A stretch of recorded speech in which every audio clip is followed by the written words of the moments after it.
ఓం సదాశివసమారంభాం వ్యాసశంకరమధ్యమాం అస్మదాచార్యపర్యంతాం వందే గురుపరంపరాం. జ్యోతిషశాస్త్రాన్ని భావితరాల వారికి ప్రసాదించిన ఋషుల యొక్క పాదపద్మాలకి నమస్కారం చేసుకుంటూ, అలాగే నాకు ఈ జ్యోతిష విద్యను నేర్పిన గురువర్యులు జ్యోతిష బ్రహ్మ కీర్తిశేషులు శ్రీ ఈరంకి సూర్యనారాయణమూర్తి గారు, సూర్యశ్రీ దైవజ్ఞ గారి యొక్క పాదపద్మాలకి నమస్కారం చేసుకుంటూ, ఓం శ్రీ మహాగణాధిపతి నమః. శ్రీ గురుభ్యో నమః. హరి ఓం.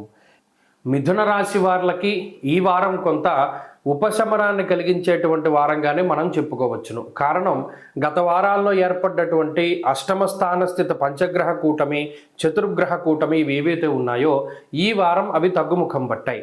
అష్టమ చంద్రుని యొక్క దోషం పోయింది, అష్టమ బుధ దోషం పోయింది, అష్టమంలో ఉన్నటువంటి శుక్రుడు కూడా మారి 9వ స్థానంలోకి వెళ్ళారు. ఇప్పుడు కేవలం రవి కుజులు మాత్రమే అష్టమంలో ఉన్నారు.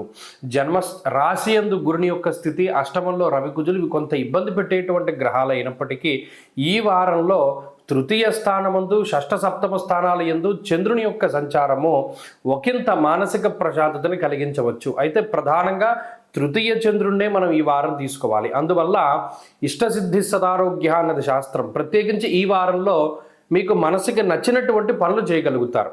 పలానా ప్రాంతానికి వెళ్ళాలి, పలానా తీర్థయాత్ర చేయాలి, లేదా ఆట విడుపు కోసం పలానా చోటుకి వెళ్ళాలి అని ఏదైతే గత వారాల్లో మీరు అనుకున్నారో, గత వారాల్లో అవి చెయ్యలేక మీరు ఇబ్బంది పడ్డారో, ఇప్పుడు మీరు ఆ ఆట విడుపు కోసం చేసేటువంటి పనులన్నింటినీ కూడా చేయగలుగుతారు. విందు విహారయాత్రలు చేయగలుగుతారు.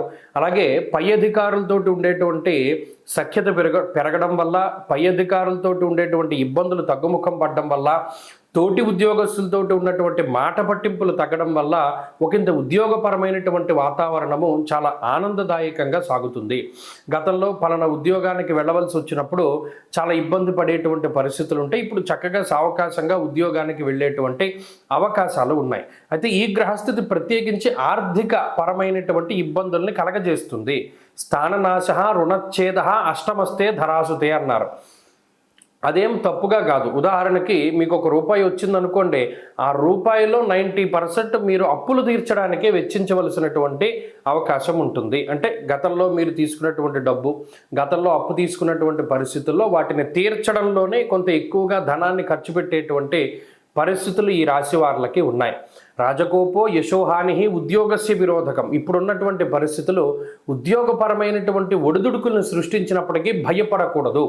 ప్రత్యేకించి భయపడి ఏదో జరుగుతుందని మీరు ఇప్పటికిప్పుడు ఉద్యోగం వదిలేసేటువంటి పరిస్థితులను తెచ్చుకోకుండా, ఏదైనా వచ్చినప్పుడు ధైర్యంగా దాన్ని ఎదుర్కొని ముందుకు వెళ్ళగలిగితే ఇవన్నీ కూడా చాలా చిన్నగా తగ్గిపోతూ ఉంటాయి. దేన్ని చూసి కూడా భయపడకండి ప్రధానంగా.